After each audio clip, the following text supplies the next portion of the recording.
It's no secret that superhero movies are struggling at the box office. They reach such a high point that their downfall is always at the front of the news cycle. What gets brushed over is the fact that it's not just superhero movies that are struggling, it's the entire film industry. The real issue has nothing to do with genres, it has to do with companies spending ridiculous amounts of money on movies that anyone with a brain could tell you won't make that money back. Whole bunch of functional idiots. We know that on average, superhero movies cost over $200 million these days, so to even think about breaking even, they'd need to hit about $600 million, which is extremely rare. Superhero movies used to be a free pass to print money, so it's somewhat understandable that the industry has to hit rock bottom before they abandon all hope and slash budgets. You could argue they already hit rock bottom, and I would agree, but that's clearly not what they think. Then you get into the other genres of movies. Take the recent Ryan Gosling movie Fall Guy. Big shocker, it's a reboot of an old TV show, because as we all know, Hollywood is creatively bankrupt. Now if you're an executive and you're making an action movie starring Ryan Gosling, using your brain, you know that's not a movie that's gonna draw in the masses these days. A movie that's not a part of a big franchise has to be some kind of event to get people to turn off their TVs and go to a theater. So knowing that, how much would you spend on that movie? 50 million? Maybe 75?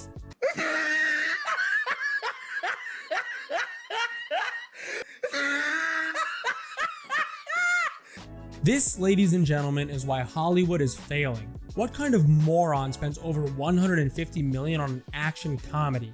Ryan Gosling and Emily Blunt are great actors, don't get me wrong, but what is supposed to draw audiences to the theater here? People have the option to stream countless shows and movies on about a dozen streaming services at home. It's not like before where theaters were one of the few choices for entertainment. I thought this movie looked good, but in an I'll wait till this hits streaming kind of way. The executives behind movies like this should know that, and the issue here is they don't. If we're at a point where a barely watched YouTuber who jokes about superhero movies all day can predict the box office for a movie better than the people in charge, then Hollywood is seriously and royally fucked.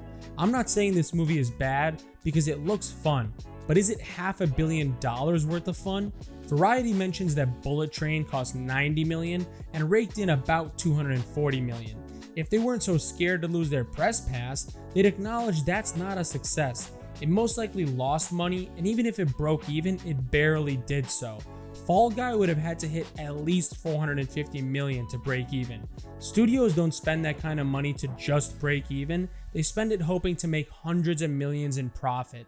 All that matters is power and the unassailable might of money. Bullet Train had a lot going for it. The film had way more than 2 big names and still cost less than this. I doubt this movie makes as much as Bullet Train, and again, it cost way more, so that's a pretty bad sign considering Bullet Train wasn't a financial success. Hollywood's budget problem has gotten out of control, and it's especially bad when you look at a movie and think, how the hell did this cost that much money? Superhero movies have the big CGI excuse, but what about Fall Guy? I'm sure it had CGI, but what would drive a generic action comedy movie to cost anywhere near that amount of money? The fact that someone didn't put a stop to the clear overspending here shows that nobody should be putting these morons in charge of that kind of money. This is just the latest in a trend of movies that have way too much spent on them to ever reasonably be able to make it back. They should be able to predict the interest level of a movie and how well it's gonna do.